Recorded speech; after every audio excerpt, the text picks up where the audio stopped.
हरिओम प्रिय दर्शकों, यदि आपकी मीन राशि या मीन लग्न है तो इस वीडियो को बहुत ध्यान से देखिएगा, समझिएगा। इस वीडियो में हम समझने वाले हैं देवगुरु बृहस्पति के नक्षत्र परिवर्तन प्रभाव को। देवगुरु बृहस्पति अब अपना नक्षत्र परिवर्तन करने जा रहे हैं। यह नक्षत्र परिवर्तन बड़ा ही महत्वपूर्ण है, क्योंकि मीन वालों के लिए सबसे महत्वपूर्ण कोई ग्रह है तो वो हैं देवगुरु बृहस्पति, क्योंकि ये आपके लग्ने से हैं, आपके राशि से हैं, तो इसीलिए ये सबसे महत्वपूर्ण ग्रह माने जाते हैं। और ये जो परिवर्तन है ये 14 जून 2025 को होने वाला है। और 14 जून से लेके आने वाले 13 अगस्त तक अब देवगुरु बृहस्पति आरद्रा नक्षत्र यानी कि राहु के नक्षत्र में गोचर करेंगे। आरद्रा नक्षत्र का आधिपत्य राहु के पास है। और इस आरद्रा नक्षत्र का जो देखा जाए कि आकृति है, इसका जो निशान है, चिन्ह है, वो है आंसू, वो है मनुष्य का चेहरा, वो है हीरा। यानी कि एक ऐसा निशान, एक ऐसा चिन्ह, जैसे अब आप राशि की देखते हैं। अब जैसे मीन राशि की बात की जाए तो मीन राशि का जो निशान है तो वो है मछली, 2 मछलियां हैं, है ना।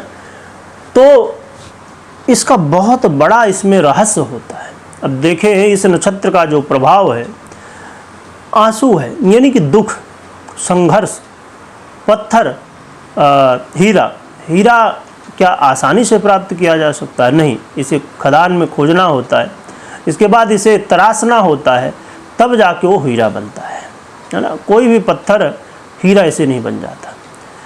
तो हीरा बनने के लिए बहुत कुछ सहना होता है, बहुत प्रोसेस से गुजरना होता है। इसी तरह व्यक्ति, इस नक्षत्र से प्रभावित व्यक्ति बहुत ज़्यादा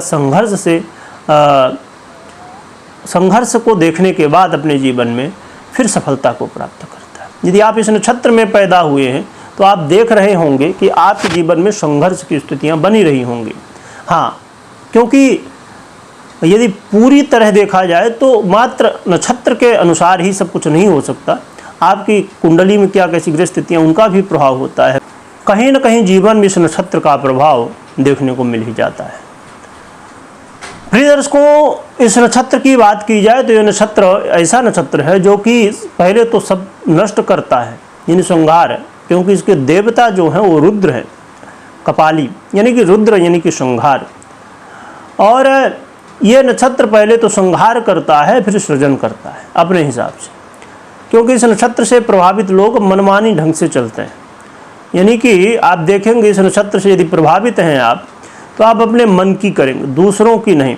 भैया जो सामने वाला कह रहा है उससे कोई मतलब नहीं, हम जो कह रहे हैं वो सही है, भले सही हो या ना हो। यानी कि इस नक्षत्र से प्रभावित लोग जिद्दी भी होते हैं, अपने अनुसार ही सब कुछ चाहते हैं। परंतु एक बहुत अच्छी बात यह है कि ये बड़े बुद्धिमान होते हैं। इनकी जो बुद्धि है वो बहुत तीव्र होती है, जिसकी वजह से इनके काम कभी अटकते नहीं मतलब कि ऐसा नहीं कि काम होगा ही। काम में संघर्ष तो है, बहुत मुश्किलों के बाद होता है, परंतु होता है। और जब होता है तो बहुत अच्छा होता है। इसीलिए इस नक्षत्र से प्रभावित लोगों को यदि आप देखिए तो उनके जीवन में जो भी प्राप्त है वो पर्याप्त है, क्योंकि एक ऐसा व्यक्ति जो बहुत संघर्षों के बाद किसी चीज़ को प्राप्त करता है तो उसे बहुत संभालता भी है और उसका महत्व भी जानता है। तो इसीलिए इनको जो प्राप्त है वही पर्याप्त होता है। और यह नक्षत्र में जो लोग प्रभावित होते हैं इस नक्षत्र से, वो लोग अपने जीवन में एक अलग ही दुनिया बना के रखते हैं। इनकी दुनिया अलग दिखेगी बिल्कुल। और ऐसे लोग सर्जन भी बनते हैं, डॉक्टर बनते हैं, जादूगर बनते हैं, लाइट से संबंधित काम करने वाले होते हैं, है ना। ऐसे लोग ऐसे काम जिनमें बहुत रिस्क हो, बहुत ज़्यादा संघर्ष हो, ऐसे कामों को करने वाले होते हैं। तो देखा जाए तो यह नक्षत्र की कुछ ऐसी स्थिति है, कुछ ऐसे प्रभाव हैं। और एक महत्वपूर्ण बात ये भी ध्यान में रखिए कि राहु के नक्षत्र में देवगुरु बृहस्पति आराद्रा में तो गोचर करेंगे, परंतु वर्तमान में राहु भी कुंभ राशि में गोचर करते हुए पूर्वा भाद्रपद नक्षत्र में गोचर कर रहे हैं, यानी कि देवगुरु बृहस्पति के नक्षत्र में। तो देखा जाए तो ये दोनों ग्रह एक दूसरे के नक्षत्र में परिवर्तन कर चुके हैं, परिवर्तन योग यहाँ पर इनका बना हुआ है। और राहु महाराज वर्तमान में आपके व्यय भाव 12वें भाव में गोचर कर रहे हैं और देवगुरु बृहस्पति आपके सुख भाव में गोचर कर रहे हैं। तो देवगुरु बृहस्पति का ये जो गोचर काल है आपके जीवन में कई बड़े लाभ कराएगा। एक चीज़ और भी ध्यान में यहाँ रखिएगा कि देवगुरु बृहस्पति राहु को देख रहे हैं और राहु देवगुरु बृहस्पति को देख रहे हैं, जो कि इसमें कुछ लोगों को थोड़ा शंका हो सकती है। तो यहाँ पर हम समझ लें कि देवगुरु बृहस्पति अपनी 9वीं दृष्टि से राहु को देख रहे हैं, तो इनके पास तो 9वीं दृष्टि है। यहाँ पर जब राहु की हम चर्चा करें तो कुछ ऋषियों का मत है कि राहु को मात्र 7वीं दृष्टि ही प्राप्त है और सीधी दृष्टि ही प्राप्त है, परंतु देवगुरु बृहस्पति कुछ लोगों का प्रभाव, ऋषियों का मत है कि देवगुरु बृहस्पति जैसे गुरुवत दृष्टि इनको प्राप्त है, इसीलिए 5वीं दृष्टि से राहु भी देवगुरु बृहस्पति को देख रहे हैं। तो ये जो समय रहने वाला है ये आपके जीवन में अस्थाई धन की वृद्धि कराएगा, जमीन, घर, लग्जरी, इन सब चीज़ों को दिलाने वाला होगा। परंतु इस समय ये बहुत ध्यान रखिएगा कि ये सब चीज़ें लीजिए, परंतु इसमें स्वयं रिसर्च करना बहुत ज़रूरी है, क्योंकि इस समय संभव है कि आपको लोग धोखा दें, कुछ बताया जाए दूसरा और रहे कुछ दूसरा। इसीलिए आप समझिए कोई आप प्रॉपर्टी लेने जा रहे हैं तो आपको बताया गया कि ये है, वो है, दुनिया हैदारी है, ठीक है, परंतु पता चला कि है कुछ और, किसी के दूसरे के नाम में फ्लैट फिर से बेच दिया आपके नाम पे, या कुछ भी जो है डॉक्यूमेंटेशन में हो, लोन वगैरह ले रहे हो तो उसमें हो, या अन्य जो भी विषय, बहुत सारे विषय इसमें। तो जो भी काम आप कर रहे हैं तो ये ध्यान रखिए कि कोई भी, खाली ऐसा नहीं प्रॉपर्टी से संबंधित कोई भी काम आप करें इन समय, मतलब जो देवगुरु बृहस्पति का नक्षत्र का गोचर काल है इस आर्द्रा में लगभग 2 महीनों का, तो इस समय जो भी काम आप करें तो ठीक है, विश्वास करना अच्छी बात है, परंतु आंख बंद करके नहीं। जब हम आंख बंद करके भरोसा करते हैं किसी के ऊपर, उसे कहते हैं अंधविश्वास, तो वो हमें नहीं करना है। और कभी भी हमें, आज की बात नहीं, ग्रह नक्षत्र की बात ही नहीं खाली, हमें कभी भी किसी के ऊपर अंधविश्वास नहीं करना चाहिए। आंख बंद करके, भैया आंख खुला रखो, थोड़ा देखो समझो, फिर विश्वास करो। इसलिए कहते हैं ना कि पानी पियो छान के और गुरु बनाओ जान, तो इसीलिए कहावत बनी कि कुछ भी करो तो जान समझ के करो।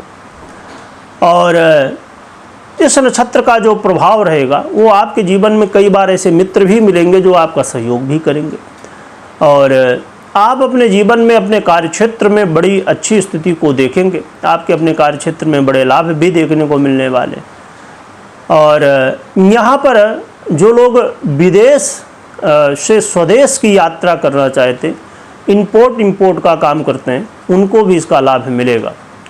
और विदेश से स्वदेश यात्रा बहुत लोग कई बार करना चाहते हैं, तो यदि ऐसा कुछ है तो आपके लिए अच्छा मौका है। परंतु जब आप विदेश से जुड़े हैं या वहाँ रह रहे हैं तो थोड़ी वहाँ समस्याएं देखने को मिल सकते हैं। और एक चीज़ यहाँ पर यह भी कि विदेश यात्रा का मौका भी मिलेगा, स्वदेश यात्रा का भी मौका मिलेगा, परंतु यहाँ पर एक चीज़ का ध्यान रखिए कि आप अपने जीवन में इसमें यदि कोर्ट कचहरी के मामले में हैं तो थोड़ा सतर्क रहिएगा। राहु इस समय वहीं पर बैठे, और जो कि देवगुरु बृहस्पति की दृष्टि तो ये बचाव करेंगे पूरी तरह, परंतु राहु का भी अपना प्रभाव। और राहु जब यहाँ से संबंध बनाते हैं तो जीवन में कई बार या तो कोर्ट कचहरी के मामले चल रहे होते उसमें समस्याएं आ जाती हैं, या तो ऐसे हम कुछ कर जाते हैं कि कोर्ट कचहरी तक हम पहुँच जाए, है ना। तो आपको इस चीज़ का बहुत ध्यान रखना है। और यदि आपका केस वगैरह पहले से चल रहा है, वहाँ पर कोई कहा जाए कि पेशी होती है, वहाँ पहुँचना होता है, उसमें यदि आप दिमाग लगा रहे हैं बहुत ज़्यादा, मतलब कि भैया इधर से घुमा दो, उधर से घुमा दो, समझ गए होंगे, है ना, अपना पावर इस्तेमाल करो, अपना पैसा इस्तेमाल करो, ये सब चीज़ें करेंगे इस समय तो फिर कई बार यही होता है कि हमारी पोल खुल जाती है। लोग करते ही हैं, परंतु ये चीज़ें इसमें कई बार गलत रास्ते अपनाना भारी पड़ सकता है। तो आपको बहुत सावधान रहना है सभी कार्यों को लिए। और इस समय लाभ तो होने वाला है, परंतु साथ में व्यय की स्थितियां भी बने, तो व्यय का थोड़ा ध्यान रखिए, फाइनेंस का, कि व्यय ना होने पाए। तो इन चीज़ों का ध्यान रखिए। बाकी जो चीज़ें हैं तो आप उपाय भी करें, भगवान की आराधना भी करें, जिससे कंट्रोल रहें सब स्थितियों को। यहाँ पर एक चीज़ बड़ी महत्वपूर्ण है समझने की, कि देवगुरु बृहस्पति और राहु, देवगुरु बृहस्पति हैं ज्ञान, राहु हैं अज्ञान, कुटिलता, है ना। तो कई बार ऐसी स्थिति में व्यक्ति कुटिल हो जाता है, यानी कि अपने कामों को टेढ़े ढंग से करने लगता है। परंतु आपको इससे बचना होगा, क्योंकि आपको भी कई बार ऐसा दिमाग में आइडिया आएगा, अरे भैया ये काम नहीं हो रहा तो चलो ऐसे कर लो, वैसे कर लो। ये चीज़ें यदि करेंगे तो फिर पता चला कि मुश्किल हो गई। तो इसलिए इन चीज़ों का ध्यान रखिएगा। और रही बात उपाय की, उपाय के रूप में हनुमान जी की खूब आराधना करिए, इससे ही कल्याण होगा। और हमेशा मैं कहा करता हूँ, फिर से कह दूँ, प्रिय दर्शकों, कभी भी कोई भी निर्णय लेना है तो अपनी पर्सनल कुंडली विश्लेषण करने या तो करवाने के बाद ही लीजिए, क्योंकि मात्र गोचर के आधार पर निर्णय लेने से हमारे जीवन में कई बार वो चीज़ें घटित होती हैं, कई बार नहीं होते। और यदि आप खुद, क्योंकि देखिए कुंडली विश्लेषण हर दिन तो करा नहीं सकते, क्योंकि आए दिन के नक्षत्र बदलते रहते हैं। यदि आप खुद चाहते हैं कि खुद हम अपना विश्लेषण करें, अपने घर परिवार का विश्लेषण करें कुंडली का, तो आपको वीडियो के डिस्क्रिप्शन में एक लिंक मिलेगी, जो कि चिंतामणि ज्योतिष ज्ञान के नाम से चैनल है हमारा यूट्यूब में, जिसमें आपको ज्योतिष सीखने को मिलेगा। तो आप वहाँ से जुड़ के सीख भी सकते हैं। और बहुत समय से उस चैनल में वीडियो नहीं आ रही थी, परंतु अब आपको ज़्यादा से ज़्यादा वीडियो वहाँ पर प्राप्त होते रहेंगे। वीडियो देखने के लिए बहुत बहुत धन्यवाद।